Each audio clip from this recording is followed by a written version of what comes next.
Bonjour à tous et bienvenue dans cette vidéo où nous recueillerons un nombre de citations de souverains pontifes, dont les enseignements sont souvent éclipsés au profit d'un mouvement qu'on appelle faussement traditionnaliste, qui prétend pouvoir rester catholique en attaquant publiquement, en désobéissant ou en se séparant de la communion avec le pape François et les évêques en communion avec lui. Nous devons clarifier d'abord en quoi elles sont pertinentes pour les groupes dissidents d'hier, ceux d'aujourd'hui, mais aussi ceux de demain. Les comportements et les prétentions qui ont été condamnés par l'Église à travers l'histoire se reproduisent toujours chez les ennemis de l'Église. Que ces citations soient à l'égard des hérétiques issus de la réforme protestante, de schismatiques orientaux ou d'Occident, ou encore de modernistes, ne changent rien au fait que les groupes dissidents actuels, bien qu'ils défendent des croyances sensiblement différentes, sont tous concernés par les fautes que la tradition a toujours condamnées. Ce qu'il faut comprendre, c'est que ce n'est pas l'opinion à laquelle ces groupes adhèrent qui reste la même, mais bien le dénominateur commun de leur témérité et de leur orgueil à l'égard de l'Église. Ce qui fait qu'en dépit de leurs prétentions, ils sont tout autant concernés par ces paroles. Cette première série de citations concerne le jugement que l'on peut porter sur le pape en tant qu'homme pécheur et ce qu'il est permis de déclarer à son propos, même dans le cas où celui-ci serait mal réputé ou commettrait des erreurs. Il est en effet impossible de juger de la légitimité du pape sur la base de ses actions personnelles, aussi mauvaises qu'elles puissent être, en vertu du fait que Dieu seul est son juge. La tradition rejette explicitement les attaques publiques à son encontre et ceux qui pensent pouvoir juger ses faits et gestes à travers divers médias publics, car cela crée le scandale et la division. Il est bon de rappeler en particulier une hérésie que Grégoire XI avait condamnée, notamment celle qui disait qu'un homme d'église et même le pontife romain peut être légitimement réprimandé et même mis en accusation par des subordonnés et des laïcs. Cette erreur a été condamnée. Martin V a aussi condamné des hérésies en ce qui concerne le jugement du pape, notamment celle-ci en particulier. La 20e qui dit que si le pape est mauvais et surtout s'il est réprouvé, il est comme Judas l'Iscariote, un diable, un voleur et un fils de perdition, et non la tête de la Sainte Église militante, puisqu'il n'en est même pas membre. Une autre erreur disait que du fait que des électeurs ou la majorité d'entre eux se sont mis d'accord de vive voix sur une personne conformément au rite des hommes, cette personne n'est pas par le fait même légitimement élue, ou encore elle n'est pas par là même le successeur ou le vicaire vrai et manifeste de l'apôtre Pierre ou d'un autre apôtre dans une fonction ecclésiastique. En conséquence, que les électeurs aient bien ou mal élus, nous devons nous fier aux œuvres de l'élu, car du fait que quelqu'un agit davantage d'une façon méritoire pour le progrès de l'Église, il possède pour cela un plus grand pouvoir venant de Dieu. Ces deux erreurs ont donc été condamnées. Il est aussi intéressant de lire dans un discours que Pie II avait préparé pour le concile de Mantoue les paroles suivantes. « Mais même si vous croyez que l'évêque de Rome est dans l'erreur, cela ne vous donne pas le droit de le juger, car seul Dieu peut juger le pape. Aucun homme mortel ne peut l'accuser de faute. Oh, et à quel point l'opinion de tant d'hommes est erronée. Bien qu'il n'autorise pas qu'un sujet puisse avoir une quelconque parole contre leur roi, il l'autorise en ce qui concerne le pape alors que Dieu lui a donné le pouvoir sur tous les hommes mortels. Ces hommes stupides sont indifférents au fait que, depuis Saint Pierre jusqu'à ce jour, on n'a jamais entendu le Saint-Siège apostolique enseigner quoi que ce soit de contraire à la foi orthodoxe. Ce privilège a été reçu du Seigneur pour qu'il ne puisse jamais tomber dans de faux enseignements, car les portes de l'enfer ne prévaudront point contre lui. Une lettre de Léon XIII est aussi très pertinente. Lorsqu'on observe certains indices, il n'est pas difficile de voir que parmi les catholiques il s'en trouve, peut-être à cause du malheur des temps, qui non content du rôle de soumission qui est le leur dans l'Église, croient pouvoir en prendre un dans son gouvernement. Tout au moins s'imagine-t-il qu'il leur est permis d'examiner et de juger selon leur manière de voir les actes de l'autorité. Ce serait là un grave désordre. Plus loin il ajoutait « Au pasteur seul a été donné l'entier pouvoir d'enseigner, de juger et de diriger. Aux fidèles a été imposé le devoir de suivre ses enseignements, de se soumettre avec docilité à ses jugements, de se laisser gouverner, corriger et conduire au salut.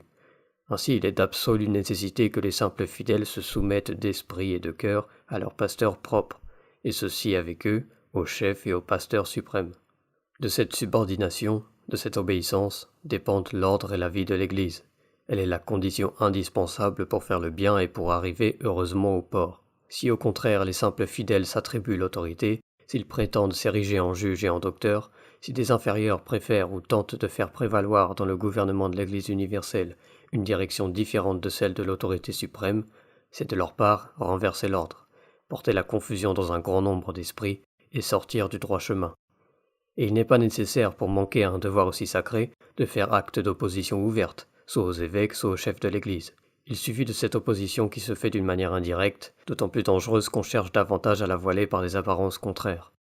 On manque aussi à ce devoir sacré lorsque, tout en se montrant jaloux du pouvoir et des prérogatives du souverain pontife, on ne respecte pas les évêques qui sont en communion avec lui, ou on ne tient pas le compte voulu de leur autorité, où on en interprète défavorablement les actes et les intentions avant tout jugement du siège apostolique. C'est également une preuve de soumission peu sincère que d'établir une opposition entre souverain pontife et souverain pontife. Ceux qui, entre deux directions différentes, repoussent celle du présent pour s'en tenir au passé, ne font pas preuve d'obéissance envers l'autorité qui a le droit et le devoir de les diriger, et ressemblent sous quelque rapport à ceux qui, après une condamnation, voudraient en appeler au futur concile ou au pape mieux informé. Dans une autre lettre, il déclarait « Voilà, vénérables frères, les motifs qui vous ont poussé à user de vos pouvoirs pour censurer un écrit certainement répréhensible, et parce qu'il est injurieux pour l'autorité sacrée des évêques, et parce qu'il attaque non point un seul, mais un grand nombre d'entre eux, en dépeignant leurs actes et leur gouvernement en termes acrimonieux, les citant, pour ainsi dire, à son tribunal comme s'ils avaient manqué à leurs devoirs les plus grands et sacrés. Non, ils n'en feront en aucune façon supporter que des laïcs qui professent le catholicisme en viennent jusqu'à s'arroger ouvertement, dans les colonnes d'un journal, le droit de dénoncer et de critiquer avec la plus grande licence et suivant leur bon plaisir toutes sortes de personnes, sans en excepter les évêques, et croient qu'il leur est permis d'avoir en tout, sauf en ce qui regarde la foi, les sentiments qu'il leur plaît et de juger tout le monde à leur fantaisie. Les écouter ou les mépriser, c'est écouter ou mépriser notre Seigneur Jésus-Christ lui-même. Les évêques forment la partie la plus auguste de l'Église, celle qui instruit et gouverne, de droit divin, les hommes. Aussi quiconque leur résiste et refuse opiniâtrement d'obéir à leurs paroles, s'écarte de l'Église.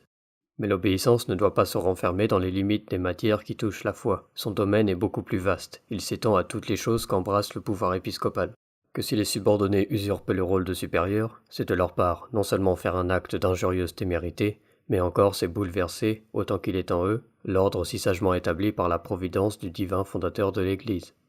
S'ils trouvaient par hasard dans les rangs de l'épiscopat un évêque ne se souvenant pas assez de sa dignité et paraissant infidèle à quelques-unes de ses saintes obligations, il ne perdrait malgré cela rien de ses pouvoirs, et tant qu'il demeurerait en communion avec le pontife romain, il ne serait certainement permis à personne d'affaiblir en quoi que ce soit le respect et l'obéissance qu'on doit à son autorité. Par contre, scruter les actes épiscopaux, les critiquer, n'appartient nullement aux particuliers, mais cela regarde seulement ceux qui, dans la hiérarchie sacrée, ont un pouvoir supérieur, et surtout le pontife suprême. Car c'est à lui que Jésus-Christ a confié le soin de paître partout non seulement les agneaux, mais encore les brebis. Tout au plus, quand les fidèles ont de grands sujets de plainte, leur est-il permis de déférer la cause entière au pontife romain, pourvu toutefois que, gardant la prudence et la modération conseillées par l'amour du bien commun, ils ne se répandent point en cris et en objurgations, ce qui contribue plutôt à faire naître les divisions et les haines, ou certainement à les augmenter. Il faut regarder comme manquant à ces devoirs non seulement ceux qui repoussent ouvertement et en face l'autorité de leur chef, mais tout autant ceux qui s'y montrent contraires et hostiles par d'astucieuses tergiversations et par des voies obliques et dissimulées.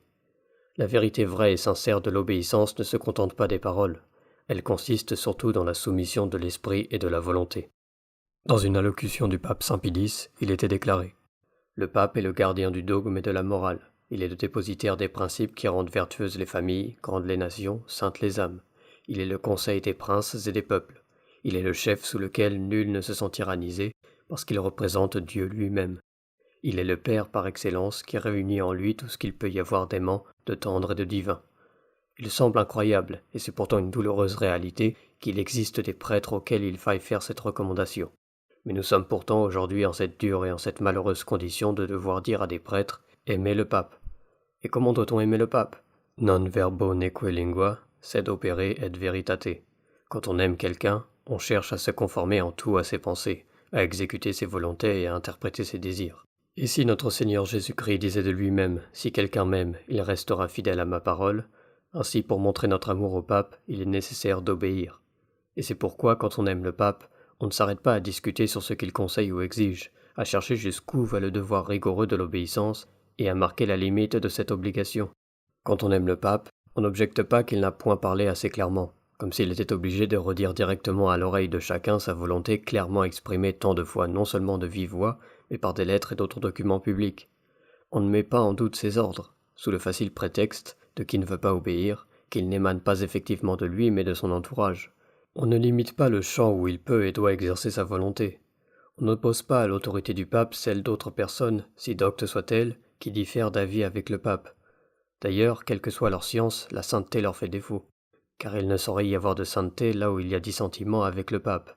Et cela je le dis d'un cœur attristé, et c'est avec une profonde amertume que je le constate, non pour vous mes chers frères, mais avec vous, pour déplorer la conduite de tant de prêtres qui non seulement se permettent de discuter et de juger les volontés du pape, mais ne rougissent pas d'aller jusqu'aux désobéissances impudentes et effrontées avec un si grand scandale pour les bons chrétiens et une telle ruine pour les âmes. En discutant de la légitimité de l'élection d'un pape, Pie XII disait que ce consentement ayant été donné dans un espace de temps qui, dans la mesure où il est nécessaire, doit être déterminé par le sage jugement des cardinaux à la majorité des votes, l'élu est immédiatement vrai pape, et il acquiert par le fait même et peut exercer une pleine et absolue juridiction sur l'univers entier. Dès lors, si quelqu'un ose attaquer des lettres ou des décisions concernant n'importe quelle affaire émanant du pontife romain avant son couronnement, nous le frappons de la peine d'excommunication à encourir ipso facto. Il est important de noter aussi que dans le canon promulgué par Saint Jean-Paul II, nous pouvions lire que qui excite publiquement ses sujets à la contestation ou à la haine contre le siège apostolique ou l'ordinaire à cause d'un acte du pouvoir ou du ministère ecclésiastique, ou bien qui incite les sujets à leur désobéir, sera puni d'interdit ou d'autres justes peines. Cette notion de respect concerne la nécessité pour tous les catholiques, y compris les clercs, qu'ils soient prêtres ou évêques, d'obéir aux lois qu'établit le pape dans l'Église. Celles-ci sont importantes car beaucoup s'imaginent qu'ils peuvent se permettre de décider par eux-mêmes ce qu'ils peuvent faire ou non selon leur propre jugement, quitte à désobéir au pape. Mais cela n'a absolument jamais été accordé par la tradition, et il n'a jamais été admis qu'une discipline établie par le pape puisse être jugée inacceptable. Il semble pertinent de noter les erreurs qu'avait condamnées Clément XI. Notamment les deux qui disent que la crainte d'une excommunication injuste ne doit jamais nous empêcher de faire notre devoir, nous ne sortons jamais de l'Église même quand nous semblons en être expulsés par la méchanceté des hommes, aussi longtemps que nous sommes attachés à Jésus-Christ et à l'Église par la charité. Ou encore, plutôt souffrir en paix l'excommunication et l'anathème injuste que de trahir la vérité, c'est imiter saint Paul. Cela est loin de s'ériger contre l'autorité ou de rompre l'unité. Ces deux propositions ont été condamnées. Le pape Martin V avait aussi condamné deux erreurs très pertinentes aujourd'hui. L'une qui disait que le prêtre du Christ qui vit selon la loi, possède une connaissance de l'Écriture et désire édifier le peuple, doit prêcher, nonobstant une prétendue excommunication. Et plus loin, si le pape ou quelque supérieur ordonne à un prêtre qui se trouve dans cette situation de ne pas prêcher, le subordonné ne doit pas obéir. Une autre erreur dit que quiconque accède au sacerdoce reçoit par mandat la fonction de prêcher, et il doit exercer ce mandat, nonobstant une prétendue excommunication. Dans le discours de Pie II cité précédemment, on lisait aussi « Ce siège s'est vu confier le premier et le suprême pouvoir, car il a la charge de nourrir les brebis et l'autorité de juger. Quiconque rejette ses enseignements et ses corrections doit être considéré comme un païen et un publicain. Quiconque ose poser des restrictions à l'autorité du pontife romain est impie et damné. Quiconque refuse de reconnaître l'Église romaine comme mère n'a pas Dieu pour père. Tel est le cas de quiconque promulguant une loi refusant au pontife romain le droit de commander dans son royaume, ou ordonnant que les ordres du pape n'y soient pas valides. Et qui seriez-vous, homme qui avez commis cela? D'où vient votre autorité pour agir ainsi? Témoignez à partir du livre saint, si vous le pouvez. Est-ce une manière de vivre selon l'Évangile? Absolument pas. Car dans l'Évangile, le Christ dit à Pierre, et tout ce que tu liras sur la terre sera lié dans les cieux. Et vous diriez au pape, successeur de Pierre, ne liez pas ceci, ne déliez pas cela. Ne savez-vous pas, homme misérable, que seule l'autorité divine contraint l'évêque de Rome? Le pape est uniquement soumis à l'écriture sainte révélée par la main de Dieu, et il n'est pas assujetti par les décrets des hommes. Enfin, il citait ses ennemis. Mais nous déclarons que le pape est soumis à la raison, et que le pouvoir de l'Église est donné pour l'édification et non pas pour la destruction. Ce à quoi il répondait, mais même si vous croyez que l'évêque de Rome est dans l'erreur, cela ne vous donne pas le droit de juger, car seul Dieu peut juger le pape, etc. Dans une lettre que le pape Grégoire XVI fit écrire à l'intention d'un fidèle de la petite Église, il était dit « Il faut d'abord que vous considériez que la communion d'un homme avec l'Église catholique et avec son chef, vicaire de Jésus-Christ, le pontife romain, ne consiste nullement dans le simple matériel des mots, mais qu'elle consiste dans les œuvres et dans la vérité. Quiconque donc résiste opiniâtrement au décret du siège apostolique et s'éloigne ainsi, par sa contumace, des sentiments de l'Église, est certainement étranger à sa communion, quoiqu'il proteste qu'il veut vivre dans sa communion même. Or, c'est l'état dans lequel vous ont misérablement jeté, par leur tromperie, les auteurs de votre dissidence, c'est-à-dire ceux qui, rebelles aux évêques actuels de France, méprisent l'autorité de Pie VI dans les décrets qu'il a faits touchant les choses de la religion en France, qui méprisent pareillement l'autorité des pontifes qui lui ont succédé, à savoir Léon XII, Pie VIII et Grégoire XVI, dont le premier adressa le 2 juillet 1826 une lettre particulière à vous et aux autres dissidents sur l'obéissance à rendre à ces décrets. Et ni lui ni les autres pontifes, ses successeurs, n'ont jamais cessé de maintenir ces décrets et de s'y conformer pour donner de nouveaux évêques aux églises du royaume qui avaient perdu les leurs. Enfin, ces auteurs de votre dissidence méprisent aussi l'autorité des autres évêques de l'Église catholique qui, comme on ne peut en douter, communiquent avec les nouveaux évêques et les reconnaissent comme les vrais pasteurs du troupeau du Seigneur. C'est pourquoi, tant que vous adhérez à des hommes coupables d'une si grande rébellion contre l'autorité sacrée, vous êtes pareillement étrangers à l'union catholique, et le pape ne peut pas vous compter de nouveau au nombre des enfants de l'Église si vous ne vous soumettez pas à votre évêque ou à ceux qui, maintenant que l'évêque est mort, ont, selon que le prescrivent les canons, l'administration du diocèse. Et si vous ne prouvez pas, par des marques non équivoques de respect et de vénération, que vous honorez l'autorité du siège apostolique sur lequel l'Église a été fondée par notre Seigneur Jésus-Christ. Dans une lettre, le pape Pie IX disait « Pour effectuer dignement cette mission, il est nécessaire, vénérables frères, que vous rappeliez et inculquiez dans l'esprit des fidèles confiés à votre charge qu'il est de foi que le pontife romain en la personne du bienheureux Pierre a reçu de notre Seigneur Jésus-Christ le plein pouvoir et l'autorité de paître, régir et gouverner l'Église universelle, que l'exercice entier et libre de cette autorité ne peut être limité et restreint à aucun territoire ou nationalité, et que tous ceux qui se glorifient du nom de catholique doivent non seulement lui être unis quant à la foi et au dogme, mais également lui être soumis quant à la liturgie et à la discipline. » Lors du Saint Concile Vatican I, il décrétait « En conséquence, nous enseignons et déclarons que l'Église romaine possède sur toutes les autres, par disposition du Seigneur, une primauté de pouvoir ordinaire, et que ce pouvoir de juridiction du pontife romain, vraiment épiscopal, est immédiat. Les pasteurs de tout rang et de tout rite et les fidèles, chacun séparément ou tous ensemble, sont tenus au devoir de subordination hiérarchique et de vraie obéissance, non seulement dans les questions qui concernent la foi et les mœurs, mais aussi dans celles qui touchent à la discipline et au gouvernement de l'Église répandue dans le monde entier. Ainsi, en gardant l'unité de communion et de profession de foi avec le pontife romain, l'Église est un seul troupeau sous un seul pasteur. Telle est la doctrine de la vérité catholique dont personne ne peut s'écarter sans danger pour sa foi et son salut. » Dans une encyclique, il disait également « À quoi bon proclamer à haute voix le dogme de la suprématie de Saint Pierre et de ses successeurs ? À quoi sert-il de répéter encore et encore des déclarations de foi dans l'Église catholique et l'obéissance au siège apostolique lorsque les actions trahissent ces belles paroles ? En outre, la rébellion n'est-elle pas encore plus inexcusable par le fait que l'obéissance est reconnue comme un devoir ? » Il disait plus loin « Il s'agit en effet, vénérables frères et bien-aimés fils, d'accorder ou de refuser l'obéissance au siège apostolique. Il s'agit de reconnaître sa suprême autorité même sur vos églises, et non seulement quant à la foi, mais encore quant à la discipline. Celui qui la nie est hérétique. Celui qui la reconnaît et qui refuse opiniâtrement de lui obéir est digne d'anathème. » Dans une autre encyclique, il critiquait les schismatiques, disant notamment que la principale fraude dont les auteurs et les disciples du nouveau schisme se servent pour le masquer, c'est surtout le nom de catholique qu'ils ne craignent pas d'usurper, malgré la sentence de condamnation émanée par notre autorité. Telle a toujours été, du reste, la coutume des hérétiques et des schismatiques. Ils s'appellent catholiques et s'attribuent avec orgueil de grandes choses, pour induire en erreur tout à la fois et les peuples et les princes. Or, pour rappeler qu'ils sont catholiques, ces néo-schismatiques en appellent à une déclaration de foi, comme ils rappellent, qu'ils ont publiée le 6 février 1870, dans laquelle ils disent qu'il n'y a rien qui soit en désaccord avec la foi catholique. Mais il n'a jamais été permis à personne de prouver qu'il est catholique en produisant à son gré des formules de foi où l'on a coutume de passer sous silence ce que l'on n'aime pas confesser. Il est au contraire de toute nécessité de souscrire aux formules proposées par l'Église, comme nous l'atteste l'histoire ecclésiastique de tous les temps.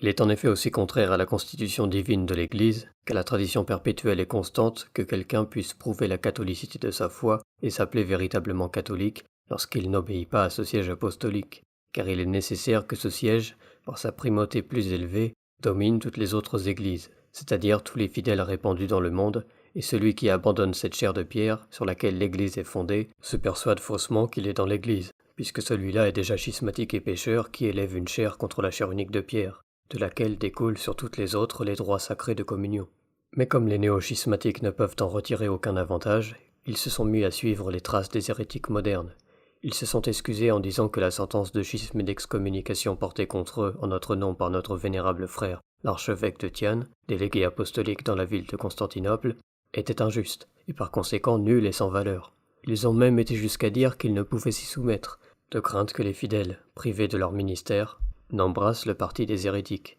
Mais ce sont là des raisons d'une nouvelle espèce, complètement inouïes et inconnues aux pères de l'Église. Mais les néo-schismatiques disent qu'il n'a pas été question de dogme, mais de discipline. Parce que c'est à la discipline que se rapporte notre constitution Reverso-Russe du 12 juillet 1867. Et par conséquent, on ne peut refuser le nom de catholique à ceux qui refusent de la reconnaître.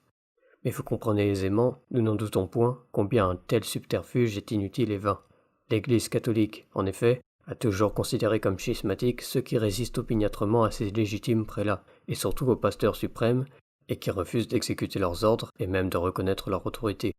Et puis ces néo-schismatiques assurent qu'ils ne s'opposent nullement aux institutions de l'Église catholique, et qu'ils ne veulent autre chose que défendre les droits de leur Église, de leur nation, et même les droits de leur haut empereur, qu'ils s'imaginent avoir été violés par nous. C'est ainsi qu'ils ne craignent pas de rejeter sur nous et sur ce siège apostolique la cause des troubles actuels. Et en cela ils se comportent comme autrefois les acariens schismatiques envers notre prédécesseur Saint Gélase, et avant eux les hérétiques ariens qui calomniaient le pape Libère. Enfin, dans l'encyclique Quanta Cura, il disait « Nous ne pouvons non plus passer sous silence l'audace de ceux qui, ne supportant pas la saine doctrine, prétendent que quant au jugement du siège apostolique et à ses décrets ayant pour objet évident le bien général de l'Église, ses droits et la discipline, dès qu'ils ne touchent pas au dogme de la foi et des mœurs, on peut refuser de s'y conformer et de s'y soumettre sans péché et sans aucun détriment pour la profession du catholicisme. Combien une pareille prétention est contraire au dogme catholique de la pleine autorité, divinement donnée par notre Seigneur Jésus-Christ lui-même au pontife romain de paître, de régir et de gouverner l'Église universelle. Il n'est personne qui ne le voit clairement et qui ne le comprenne. Le pape Léon XIII, dans une encyclique, disait « Lorsqu'on trace les limites de l'obéissance due au pasteur des âmes et surtout au pontife romain, il ne faut pas penser qu'elle renferme seulement les dogmes auxquels l'intelligence doit adhérer et dont le rejet opiniâtre constitue le crime d'hérésie. Il ne suffirait même pas de donner un sincère et ferme assentiment aux doctrines qui, sans jamais avoir été définies par aucun jugement solennel de l'Église, sont cependant proposées à notre foi par son magistère ordinaire et universel comme étant divinement révélées et qui, d'après le Concile du Vatican, doivent être crues de foi catholique et divine. Il faut en outre que les chrétiens considèrent comme un devoir de se laisser régir, gouverner et guider par l'autorité des évêques et surtout par celle du siège apostolique. Combien cela est raisonnable, il est facile de le démontrer. En effet, parmi les choses contenues dans les divins oracles, les unes se rapportent à Dieu, principe de la béatitude que nous espérons, et les autres à l'homme lui-même au moyen d'arriver à cette béatitude. Il appartient de droit divin à l'Église et, dans l'Église, au pontife romain, de déterminer dans ces deux ordres ce qu'il faut croire et ce qu'il faut faire. Voilà pourquoi le pontife doit toujours juger avec autorité de ce que renferme la parole de Dieu, décider quelle doctrine concorde avec elle et quelle doctrine y contredise. De même, dans la sphère de la morale, c'est à lui de déterminer ce qui est bien, ce qui est mal, ce qui est nécessaire d'accomplir et d'éviter si l'on veut parvenir au salut éternel. Autrement, il ne pourrait être ni l'interprète infaillible de la parole de Dieu, ni le guide sûr de la vie humaine. Dans une encyclique du pape Pie XII, nous pouvions lire « Nous savons bien, hélas, que pour légitimer leurs usurpations, les rebelles se réclament de la pratique suivie en d'autres siècles, mais il n'est personne qui ne voit ce que deviendrait la discipline ecclésiastique si, en telle ou telle question, il était permis à n'importe qui de reprendre des dispositions qui ne sont plus en vigueur parce que la suprême autorité de l'Église en a décidé autrement depuis longtemps. Bien plus, le fait d'en appeler une discipline diverse, loin d'excuser leurs actes, prouve leurs intentions de se soustraire délibérément à la discipline actuellement en vigueur, la seule qu'ils doivent suivre. Discipline qui vaut non seulement pour la Chine et pour les territoires d'évangélisation récente, mais pour toute l'Église. Discipline qui a été sanctionnée en vertu du pouvoir suprême et universel du gouvernement qui fut conféré par notre Seigneur au successeur de l'apôtre Pierre. Il disait plus loin « Que dire enfin du prétexte allégué par les chefs de l'association pseudo-patriotique quand ils voudraient se justifier en invoquant la nécessité de pouvoir au ministère des âmes dans les diocèses privés de la présence de leur évêque? Il est évident d'abord qu'on ne pourvoit pas aux besoins spirituels des fidèles en violant les lois de l'Église. » La raison pour laquelle aucun de ces papes n'a absolument jamais accordé d'exception à la désobéissance de ces groupes dissidents, que ce soit ceux d'hier ou d'aujourd'hui, c'est que la discipline établie par le pape ne peut pas être mauvaise pour la foi, car l'Esprit Saint empêcherait forcément une telle chose d'arriver. C'est toujours au seul souverain pontife de juger de ce qui est opportun ou non en termes de loi, et peu importe le sentiment d'un fidèle ou d'un évêque. Leur droit est toujours de faire confiance en ce décret, tout simplement car l'Esprit le protège également en cette matière. C'est notamment ce qui fonde les anathèmes jetés lors du Saint Concile de Trente par le pape Pie IV. Il jetait notamment l'anathème sur ceux qui disaient que le canon de la messe contenait des erreurs et que pour cela il fallait en supprimer l'usage. Ou ceux qui disaient que les cérémonies, les ornements et les signes extérieurs dont use l'Église catholique, dans la célébration de la messe, sont plutôt des choses qui portent à l'impiété que des devoirs de piété et de dévotion. Ces deux jugements étaient en effet impossibles. Dans ses condamnations des erreurs du Concile de Pistoie, le pape Pie VI disait que la prescription du synode concernant l'ordre des matières à traiter dans les conférences qui, après avoir dit « Dans chaque article, il faut distinguer ce qui appartient à la foi et à l'essence de la religion de ce qui est propre à la discipline », et ajoute Dans celle-là même, il faut distinguer ce qui est nécessaire ou utile pour maintenir les fidèles dans l'esprit de ce qui est inutile ou plus pesant que ce que supporte la liberté des enfants de la Nouvelle Alliance, et plus encore de ce qui est dangereux ou nocif parce que conduisant à la superstition ou au matérialisme. Dans la mesure où, du fait du caractère général des termes, elle inclut généralement et soumet l'examen de la discipline établie ou approuvée par l'Église, comme si l'Église qui est régie par l'Esprit de Dieu pouvait établir une discipline non seulement inutile et plus pesante que ne le supporte la liberté chrétienne, mais même dangereuse, nocive, conduisant à la superstition et au matérialisme, est fausse, téméraire, scandaleuse, offense les oreilles pies, fait injure à l'Église et à l'Esprit de Dieu par laquelle elle est régie, au moins erronée. Le pape Grégoire XVI rappelait aussi cet enseignement dans un bref. Il disait « Ils attaquèrent aussi la pure doctrine qu'ils prétendent vouloir conserver sans tâche. Soit ils ne comprennent pas la situation, soit ils prétendent astucieusement ne pas la comprendre. Tandis qu'ils soutiennent que l'entièreté de l'apparence extérieure de l'Église puisse être changée indifféremment, ne prêtent-ils pas sujet au changement ces articles de discipline qui trouvent leur fondement dans la loi divine et qui sont intimement liés à la doctrine de la foi? Est-ce que la loi des croyants ne génère donc pas la loi des actes? De plus, n'essaye-t-il pas de rendre l'Église humaine en la privant de l'autorité divine et infaillible alors qu'elle est gouvernée par cette volonté divine? Et considérer que la discipline actuelle de l'Église se fonde sur des erreurs, des obscurantismes et d'autres choses inconvenantes ne cause-t-il pas le même effet? Ils pensent que cette discipline contient beaucoup d'éléments inutiles, prétendant qu'elle va contre la sûreté de la religion catholique. Pourquoi se fait-il que des individus privés s'approprient ce qui n'appartient qu'au pape? Et c'est une chose qu'il répétait dans son encyclique Mirarivos. Ce serait donc un attentat, une dérogation formelle au respect que méritent les lois ecclésiastiques, de blâmer, par une liberté insensée d'opinion, la discipline que l'Église a consacrée, qui règle l'administration des choses saintes et la conduite des fidèles, qui détermine les droits de l'Église et les obligations de ses ministres, de la dire ennemie des principes certains du droit naturel, incapable d'agir par son imperfection même ou soumise à l'autorité civile. Cette question de l'obéissance concerne aussi les enseignements énoncés par le pape. Tous ces enseignements ne sont pas nécessairement dogmatiques et définitifs, ils peuvent être proposés en tant que jugement prudentiel, qu'on appelle parfois vulgairement faillibles, qui à défaut d'être irréformables, sont au moins justes à accepter dans les circonstances de leur proposition. Mais la tradition a toujours rejeté l'idée qu'un fidèle ou un évêque puisse contester publiquement un tel enseignement sous le simple prétexte qu'il ne soit pas infaillible. C'est véritablement un raisonnement condamné par la tradition. Par exemple, l'une des erreurs incluses dans le syllabus de Pie IX était que l'obligation qui lie strictement les maîtres et les écrivains catholiques se borne aux choses qui ont été définies par le jugement infaillible de l'Église, comme des dogmes de foi qui doivent être crus par tous. Cette erreur se référait à une lettre du même pape, dans laquelle il déclarait « Ils ont reconnu et affirmé que tous les catholiques, dans leurs écrits, sont tenus en conscience d'obéir au décret dogmatique de l'Église catholique qui est infaillible. »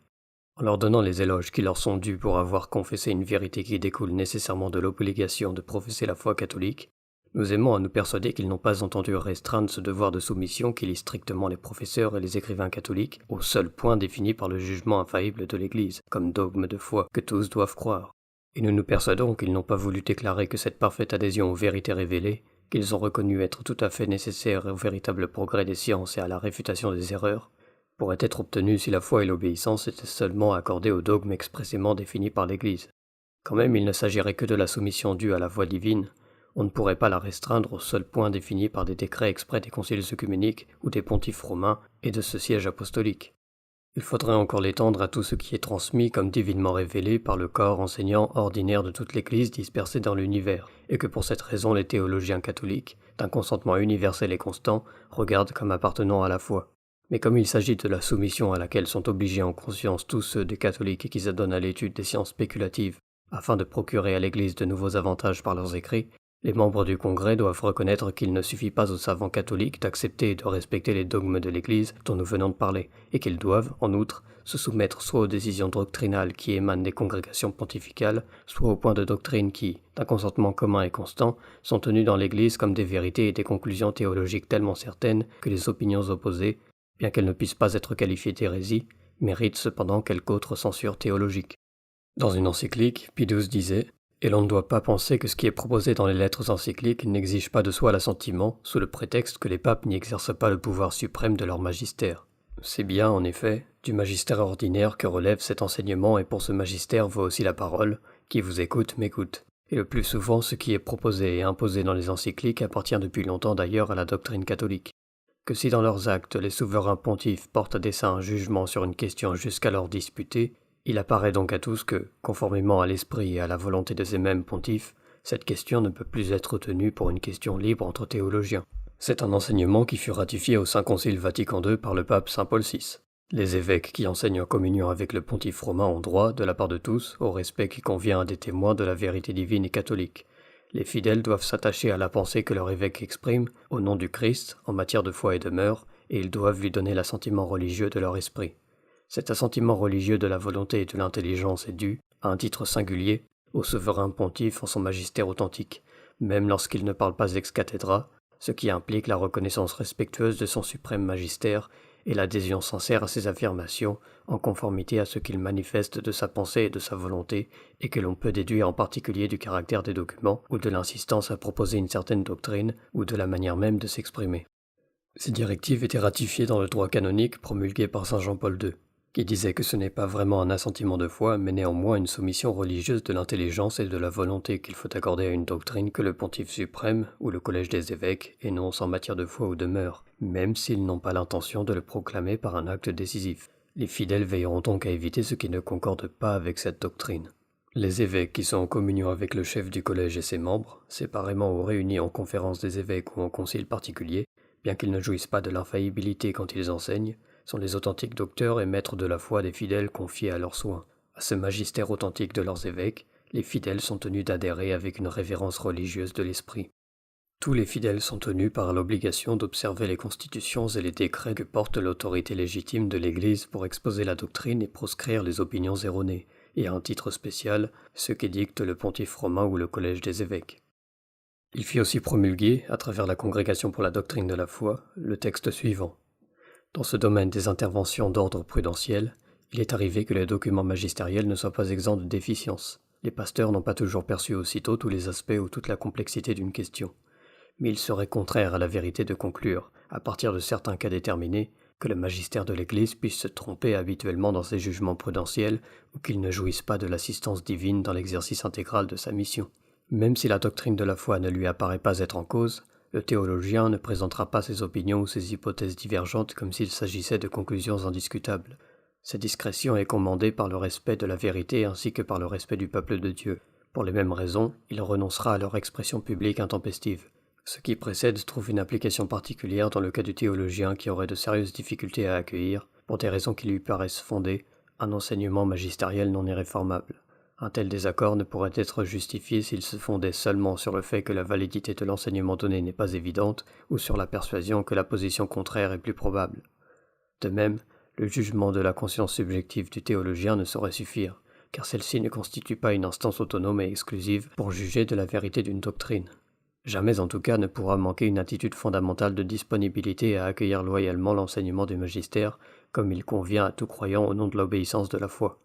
C'est pourquoi le théologien s'efforcera de comprendre cet enseignement dans son contenu, dans ses raisons et dans ses motifs. À cela, il consacrera une réflexion approfondie et patiente, prompt à revoir ses propres opinions et à examiner les objections qui lui seraient faites par ses pairs. Si en dépit d'efforts loyaux, les difficultés persistent, c'est un devoir pour le théologien de faire connaître aux autorités magistérielles les problèmes que soulève un enseignement en lui-même, dans les justifications qui en sont proposées, ou encore dans la manière selon laquelle il est présenté. Il le fera dans un esprit évangélique, avec le désir profond de résoudre les difficultés. Ces objections pourront alors contribuer à un réel progrès, en stimulant le magistère à proposer l'enseignement de l'Église d'une manière plus approfondie et mieux argumentée. Dans ce cas, le théologien évitera de recourir aux mass media, plutôt que de s'adresser à l'autorité responsable, car ce n'est pas en exerçant ainsi une pression sur l'opinion publique que l'on peut contribuer à la clarification des problèmes doctrinaux et servir la vérité.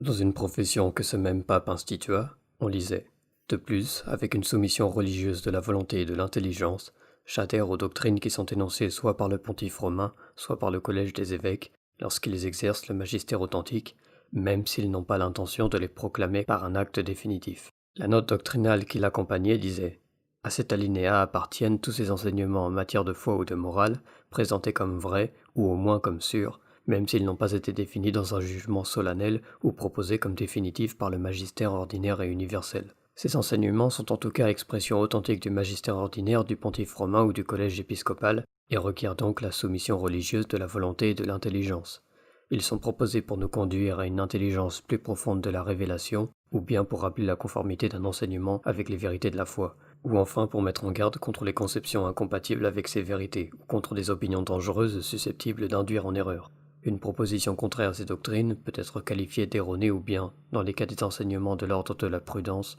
de téméraire ou de dangereuse, et donc qui ne peut être enseignée en toute sûreté. Face à cette incapacité de protester librement, tout en étant certains qu'ils ont raison et que leur constat est objectif, il y a plusieurs groupes hérétiques et schismatiques qui décident alors de juger de la légitimité du magistère, voire de l'existence du pape lui-même. Cependant, le raisonnement de tous ces groupes sans exception est ancré dans une erreur rationaliste, orgueilleuse, qui part du principe que quelque chose avec lequel ils ne sont pas d'accord, ou qu'ils n'interprètent pas comme orthodoxe, ne pourrait jamais leur être imposé par le magistère de l'Église.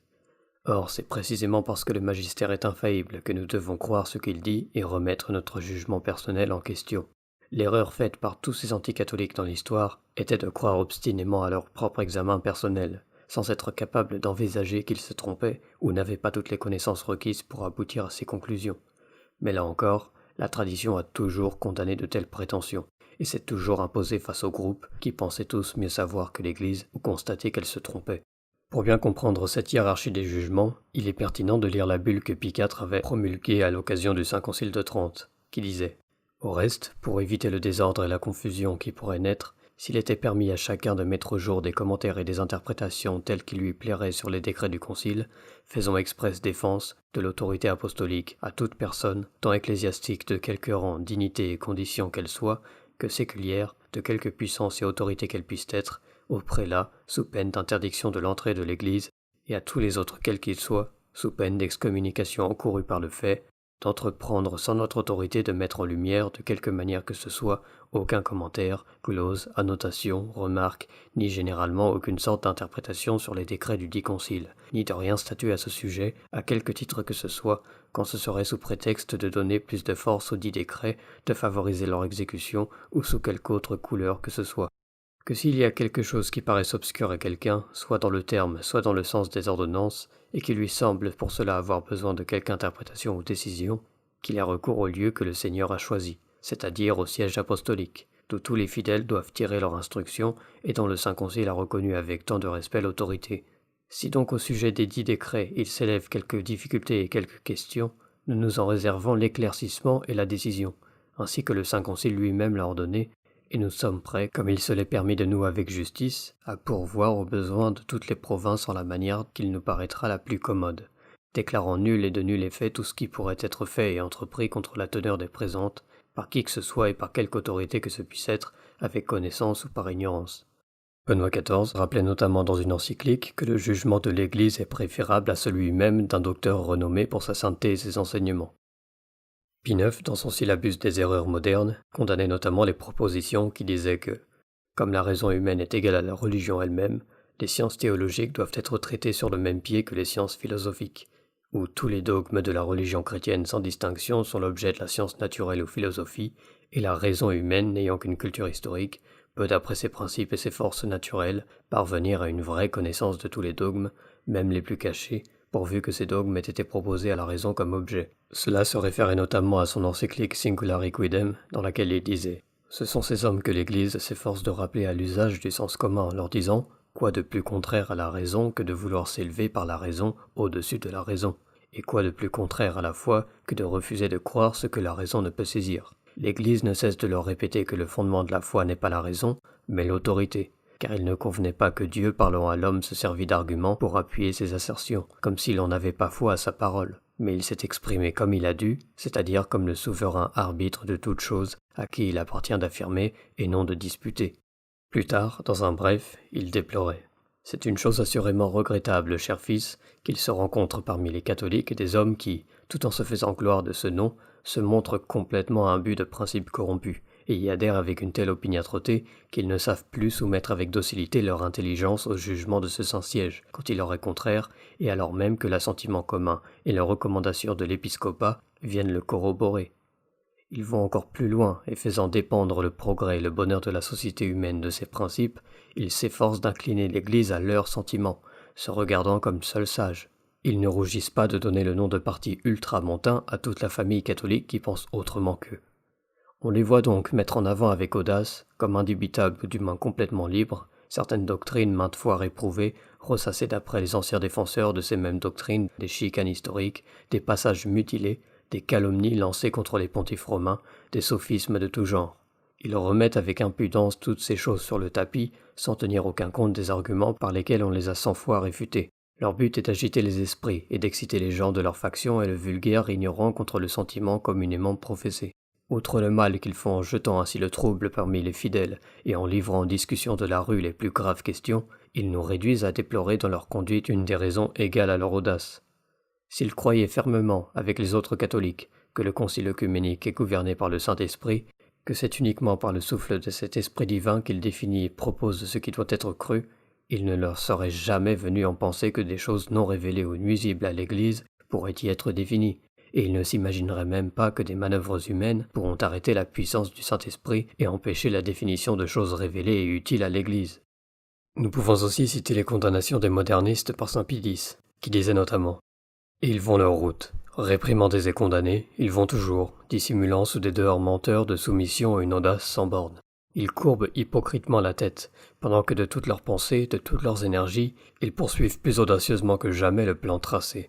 Orgueil assurément, cette confiance en eux qui les fait s'ériger en règle universelle. Orgueil, cette vaine gloire qui les représente à leurs propres yeux comme les seuls détenteurs de la sagesse qui leur fait dire, hautains et enflés d'eux-mêmes, nous ne sommes pas comme le reste des hommes, et qui, afin qu'ils n'aient pas, en effet, de comparaison avec les autres, les pousse aux plus absurdes nouveautés. Orgueil, cet esprit d'insoumission qui appelle une conciliation de l'autorité avec la liberté. Orgueil, cette prétention de réformer les autres dans l'oubli d'eux-mêmes. Ce manque absolu de respect à l'égard de l'autorité, sans en accepter l'autorité suprême. Enfin, il s'évertue à amoindrir le magistère ecclésiastique et à en infirmer l'autorité, soit en dénaturant sacrilègement l'origine, le caractère, les droits, soit en rééditant contre lui, le plus librement du monde, les calomnies des adversaires. Dans une autre encyclique, il rappelait « Le rôle principal de la philosophie consiste donc à faire ressortir le rationabile obsequium de notre foi, et par conséquent, de déterminer aussi la foi à accorder à l'autorité divine, quand elle nous propose des mystères qui, attestés par de nombreuses marques de vérité, sont rendus parfaitement croyables. Bien différente est la fonction de la théologie, qui s'appuie sur la révélation divine et affermit dans la foi ceux qui font profession de se réjouir du nom de chrétien. Car aucun chrétien ne doit discuter si ce que l'Église catholique croit de cœur et enseigne de bouche est ou n'est pas, mais en s'attachant inébranlablement à sa foi, en l'aimant et en vivant selon elle, il peut chercher en toute humilité la raison de ce qui est. Et s'il peut comprendre, qu'il rende grâce à Dieu. S'il ne le peut pas, qu'il ne fonce pas avec ses cornes contre l'obstacle, mais plutôt qu'il courbe la tête avec révérence. Plus tard il ajoutait « Il y a peu d'espoir que ces hommes-là reviennent à de meilleurs sentiments quand ils refusent d'écouter la parole du chef et père de l'Église universelle, voyageur sur cette terre à qui la divine providence a confié la garde de la vie et de la foi chrétienne et la conduite de son Église, et à qui par conséquent avant tout autre on doit en référer s'il se produit dans l'Église quelque attaque contre la foi catholique afin que son autorité y remédie, à qui il faut avant tout en appeler, s'il y a à réfuter quelque erreur, pour en faire juge sa sagesse. Et plût à Dieu que ces ennemis qui affectent de paraître sincères, ouverts, attachés à tous leurs devoirs, qui se réclament de l'expérience de la religion et se prévalent d'une foi active, écoutent les enseignements d'Anselme, qu'ils se conduisent d'après ses exemples et ses préceptes et gravent surtout dans leur esprit ses paroles. Il faut d'abord purifier son cœur par la foi, et éclairer ses yeux par l'observation des préceptes du Seigneur, et se faire petit enfant par une humble docilité à l'égard des oracles de Dieu, afin d'apprendre la sagesse. Et non seulement l'esprit est incapable de s'élever, sans la foi et l'obéissance au commandement de Dieu, à la connaissance des vérités supérieures, mais souvent même l'intelligence qu'on a reçue vous est ôtée et la foi elle-même est ruinée si l'on néglige la bonne conscience. Benoît XV déplorait également. Plût à Dieu que cette manœuvre ne leur ait pas réussi trop souvent au grand détriment de la religion. Ainsi donc, dès que l'autorité légitime a fait une prescription positive, qu'il ne soit permis à personne de s'y soustraire, sous prétexte que cela lui déplaît, mais que chacun soumette sa manière de voir à l'autorité du supérieur et lui obéisse par devoir de conscience. De même que nul particulier par la publication de livres ou de journaux, ou par des discours publics, ne s'érige en maître dans l'Église. Tous savent à qui a été confié par Dieu le magistère de l'Église. À celui-là, pleine et entière liberté doit être laissée de parler, quand et comme il le juge à propos. Le devoir des autres est de l'écouter avec déférence et de se conformer à sa parole. À l'égard ensuite des questions où, sans détriment de la foi ni de la discipline, on peut disputer le pour et le contre, parce que le Saint-Siège n'en a encore rien décidé, il n'est interdit à personne d'émettre son opinion et de la défendre. mais que dans ces discussions on s'abstienne de tout excès de langage qui pourrait offenser gravement la charité, que chacun soutienne son avis librement, mais qu'il le fasse avec modération, et ne croit pas pouvoir décerner aux tenants d'une opinion contraire, rien que pour ce motif, le reproche de foi suspecte ou de manquement à la discipline. Nous voulons aussi que les nôtres s'abstiennent de certaines appellations dont on a commencé depuis peu à faire usage, pour distinguer les catholiques des catholiques. Qu'elles soient évitées, non seulement en tant que profanas vocum novitates, qui ne sont conformes ni à la vérité ni à l'équité, mais encore parce qu'il en résulte parmi les catholiques une grave agitation et une grande confusion. Plus tard il disait « Enflés et enorgueillis de leur haute opinion de l'esprit humain, lequel a fait assurément avec l'aide de Dieu des progrès incroyables dans l'exploration de la nature, certains, préférant leur propre jugement à l'autorité de l'Église, en sont venus dans leur témérité jusqu'à juger à la mesure de leur intelligence les divins mystères et toutes les vérités révélées, n'hésitant pas à les adapter au goût des temps actuels. Ainsi surgirent les monstrueuses erreurs du modernisme que, à bon droit, notre prédécesseur a proclamé omnium horizon collectum et qu'il a solennellement condamné. » Dans une encyclique, Pie XI disait « En conséquence, dans les questions qu'ils ont soulevées aujourd'hui par rapport au mariage, que les fidèles ne se fient pas trop à leur propre jugement, et qu'ils ne se laissent pas séduire par cette fausse liberté de la raison humaine que l'on appelle autonomie. Rien ne convient moins en effet à un chrétien digne de ce nom que de pousser l'orgueilleuse confiance en sa propre intelligence, jusqu'à refuser son assentiment aux vérités dont il n'aurait pu acquérir personnellement une connaissance directe, jusqu'à regarder l'Église, envoyée par Dieu cependant pour enseigner et régir toutes les nations, comme médiocrement informée des choses présentes et de leurs aspects actuels, ou même jusqu'à n'accorder son assentiment et son obéissance qu'aux définitions plus solennelles dont nous avons parlé, comme si l'on pouvait prudemment penser que les autres décisions de l'Église sont entachées d'erreurs ou qu'elles n'ont pas un fondement suffisant de vérité et d'honnêteté. C'est au contraire le propre des vrais chrétiens, savants ou non, de se laisser gouverner et conduire, en tout ce qui concerne la foi et les mœurs, par la Sainte Église de Dieu, par son suprême pasteur, le pontife romain, qui est lui-même dirigé par notre Seigneur Jésus-Christ. Le pape Pie XII enseignait « Dieu a donné à son Église, en même temps que les sources sacrées, un magistère vivant pour éclairer et pour dégager ce qui n'est contenu qu'obscurément et comme implicitement dans le dépôt de la foi. Et ce dépôt, ce n'est ni à chaque fidèle, ni même au théologien que le Christ l'a confié pour en assurer l'interprétation authentique, mais au seul magistère de l'Église. Or, si l'Église exerce sa charge, comme cela est arrivé tant de fois au cours des siècles, par la voie ordinaire ou par la voie extraordinaire, il est évident qu'il est une méthode absolument fausse d'expliquer le clair par l'obscur, disons bien qu'il est nécessaire que tous s'astreignent à suivre l'ordre inverse. Dans un discours, il expliquait également. En effet, il arrive malheureusement que certains professeurs cherchent trop peu la liaison avec le magistère vivant de l'Église, et se montrent trop peu attentifs, trop peu affectionnés à sa doctrine commune, clairement proposée de telle ou telle manière, tandis qu'ils suivent trop facilement leurs propres idées, qu'ils accordent trop d'importance à la mentalité moderne, aux règles d'autres disciplines qu'ils disent et qu'ils estiment être les seules conformes aux véritables méthodes et normes d'enseignement. Plus tard, elle disait « Récemment, cependant, s'est fait jour ça et là et a commencé à se répandre ce qu'on appelle une théologie laïque, et on a vu naître une catégorie de théologiens laïques qui se déclarent autonomes. Cette théologie tient des cours, imprime des écrits, a des cercles, des chaires, des professeurs. Ceux-ci distinguent leur magistère du magistère public de l'Église et l'opposent en quelque manière au sien. Parfois, pour autoriser leur façon d'agir, ils en appellent à des charismes d'enseignement et d'interprétation, dont plus d'une fois le Nouveau Testament, spécialement les épîtres de saint Paul, fait mention. Ils en appellent à l'histoire qui, depuis les débuts du christianisme jusqu'à ce jour, présente tant de noms de laïcs qui de vive voix et par écrit enseignèrent la vérité du Christ pour le bien des âmes, sans y être appelés par les évêques, sans avoir reçu ou demandé la permission du magistère, mais mus par une impulsion intérieure et par leur zèle apostolique. Il faut cependant retenir en sens opposé qu'il n'y eut jamais, et qu'il n'y a pas, et qu'il n'y aura jamais dans l'Église de magistère légitime des laïcs, soustrait par Dieu à l'autorité, à la conduite et à la vigilance du magistère sacré. Bien plus, le refus même de se soumettre fournit un argument convaincant et un critère sûr. Les laïcs qui parlent et agissent de la sorte ne sont pas conduits par l'Esprit de Dieu et du Christ. Tout le monde voit également quel danger de désordre et d'erreur renferme cette théologie laïque. Le danger aussi que ne se mettent à instruire les autres de ces hommes tout à fait incapables et même trompeurs et perfides, dont saint Paul écrit « Un temps viendra où les hommes, au gré de leur passion et l'oreille les démangeant, se donneront une foule de maîtres et se détourneront de la vérité pour se tourner vers les fables. » Il ajoutait dans un autre discours « Si comme théologiens ils sont activement intéressés à l'orientation et utilisent des arguments théologiques scientifiques, on aurait pu se demander si c'est la parole des théologiens ou celle du magistère de l'Église qui a le plus de poids et offre une meilleure garantie de la vérité. Pour la connaissance de la vérité, ce qui est décisif, ce n'est pas l'opinion des théologiens, mais le sens de l'Église. Sinon ce serait faire des théologiens presque des enseignants du magistère, ce qui est une erreur évidente.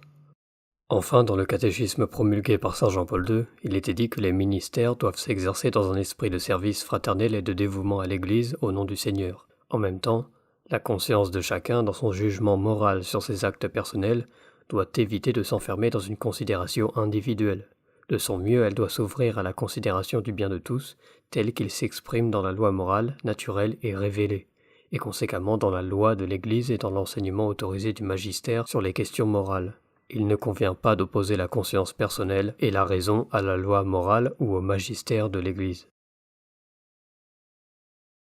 Cette dernière série de citations démontre qu'il n'y a aucune alternative valable à la soumission à l'Église. Nombreux sont les groupes qui ont tenté de s'en séparer, faute de pouvoir remettre leur propre jugement en question, et ont réclamé être la vraie Église par opposition à celle du pape et ses évêques élus légitimement. Mais tous souffrent de défauts et de critères qui marquent de manière flagrante qu'ils ne peuvent pas incarner la véritable Sainte Église catholique, ce que les papes n'ont pas manqué de montrer. Dans une exhortation du pape Léon XII, nous pouvons lire « Car comment l'Église sera-t-elle pour vous une mère si vous n'avez pas pour père les pasteurs de l'Église, c'est-à-dire les évêques ? Et d'où pouvez-vous vous glorifier du nom de catholique si, séparés du centre de la catholicité, c'est-à-dire du Saint-Siège apostolique et du souverain pontife, en qui Dieu a mis la source de l'unité, vous rompez l'unité catholique. L'Église catholique est une. Elle n'est point déchirée ni divisée. Votre petite Église ne peut donc en aucune manière appartenir à l'Église catholique, car de l'aveu même de vos maîtres, ou plutôt de ceux qui vous trompent, il ne reste plus aucun évêque français qui soutienne et qui défende le parti que vous suivez. Bien plus, tous les évêques de l'univers catholique auxquels eux-mêmes en ont appelé et à qui ils ont adressé leurs réclamations schismatiques imprimées sont reconnus comme approuvant les conventions de Pie VII et les actes qui se sont ensuivis, et toute l'Église catholique leur est désormais entièrement favorable. Quoi donc ? Ne faut-il pas un gouvernement à l'Église catholique même, et n'établisse-t-il pas qu'elle est déjà tombée ceux qui osent l'accuser ou de diminution, ou d'ignorance, ou d'erreur ? Or, les auteurs des réclamations en sont venus à ce point de délire qu'ils osent affirmer cela même. Car ils crient que l'Église qui est contre eux et qui conserve la communion de ce Saint-Siège doit être regardée comme dissimulant ou comme trompée et dans l'erreur, et pour cela, ils s'élèvent contre elle avec fureur comme schismatique. Ce qui est comme s'ils prétendraient de leur faction, quand elle seule se trouve la véritable Église. Et comme leur prétendue petite Église, loin d'avoir aucune note de l'Église catholique, porte au contraire tous les caractères d'une secte schismatique, il ne leur reste plus qu'à dire que l'Église catholique n'est plus.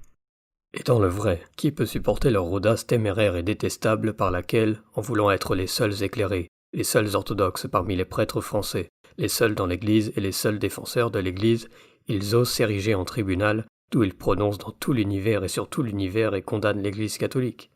Après l'interdit des saints mystères prononcés contre eux, tant par le vicaire apostolique de Londres pour ceux qui sont en Angleterre, que par les propres évêques pour ceux qui sont dans les autres pays, après enfin et contre le jugement de l'Église, osent encore, avec la dernière insolence et même avec plus d'acharnement, défendre leur erreur et leur schisme, et s'aviser, pour comble de maux, sans mission, et en foulant aux pieds tous les saints canons de l'Église, d'exercer en toute nullité pour la perte de tant de milliers d'âmes un ministère qui leur est interdit.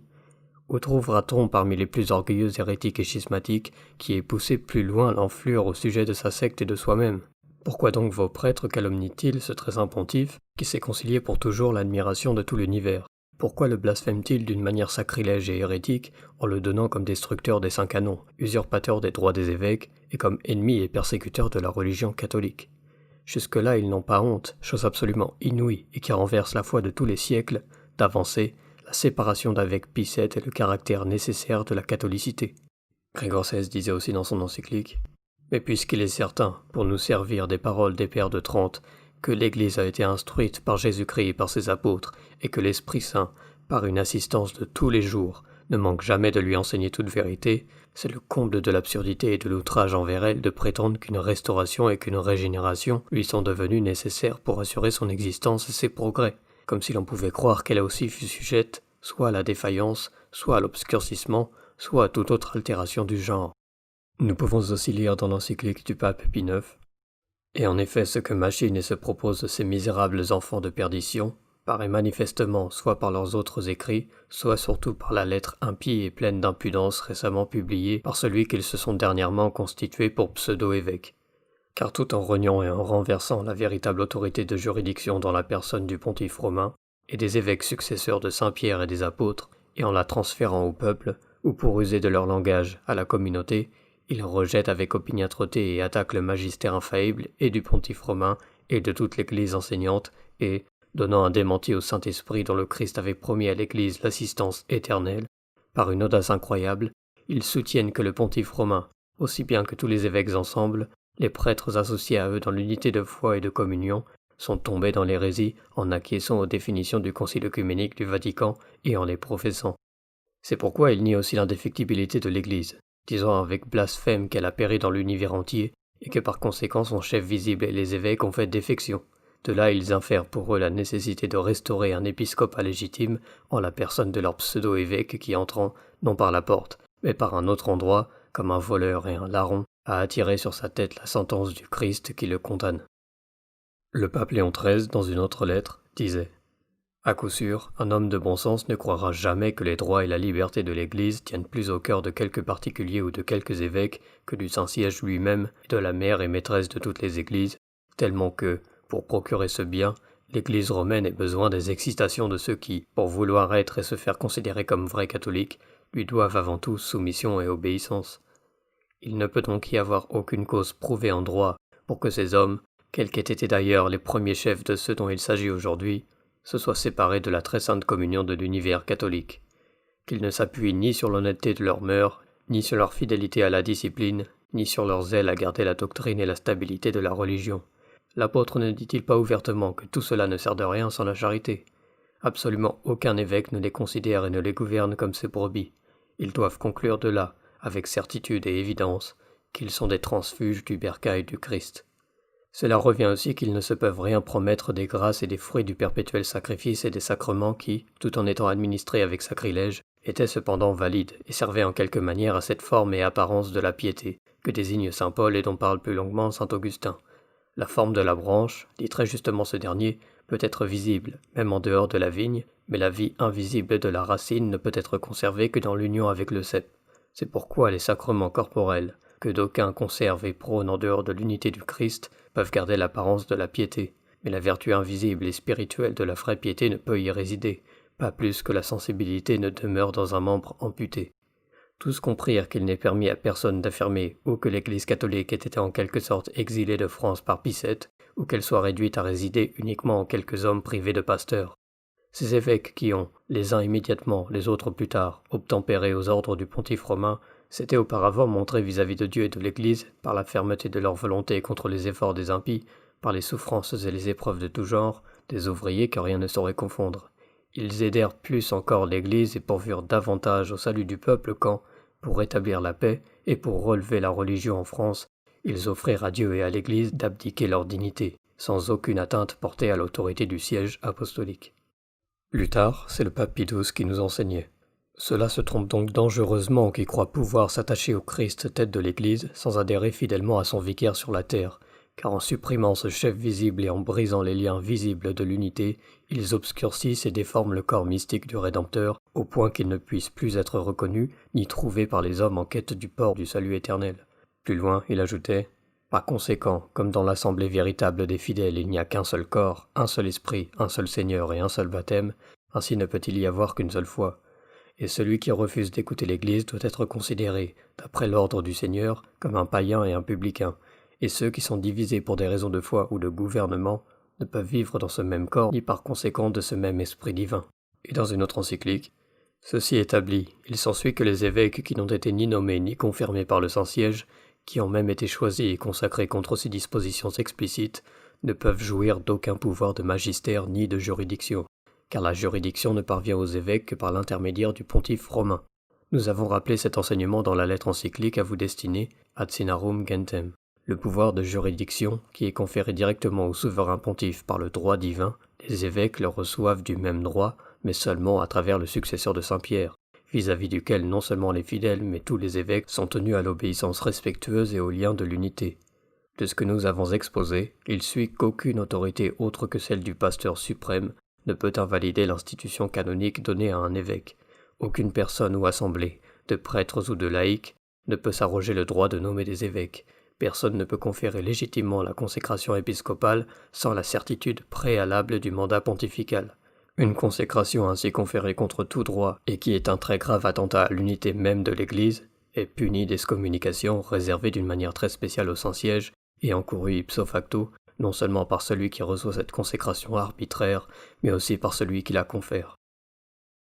La conclusion, à côté de laquelle passeront probablement les plus endurcis et les plus obstinés des schismatiques, ne peut être qu'évidente à tout catholique qui chemine sincèrement dans la foi. Les dissidents actuels, qui se prétendent plus catholiques que le pape et ses évêques, jugent de questions de foi et de discipline sans aucune légitimité et mettent leurs prétentions subjectives à comprendre la doctrine de l'Église assez au-dessus de l'Église visible, ne font que recopier les hérétiques et schismatiques condamnés par le passé, en reproduisant les mêmes fautes. Rien n'est nouveau sous le soleil. Tous ces groupes d'avant pensaient être des exceptions à la règle, et s'imaginaient qu'ils seraient du bon côté de l'histoire. Ils étaient convaincus de défendre l'Église du passé telle qu'ils l'apercevaient. Malheureusement, la réalité est qu'ils étaient aveuglés par leur orgueil. Nous appelons donc tous nos frères séparés à ne pas tomber dans ce malheureux piège et à accepter l'autorité du Saint-Père le pape François et de ses futurs successeurs, gardant l'appel du Seigneur à se faire humble, comme les petits enfants. Telle est la véritable vocation de tous les catholiques.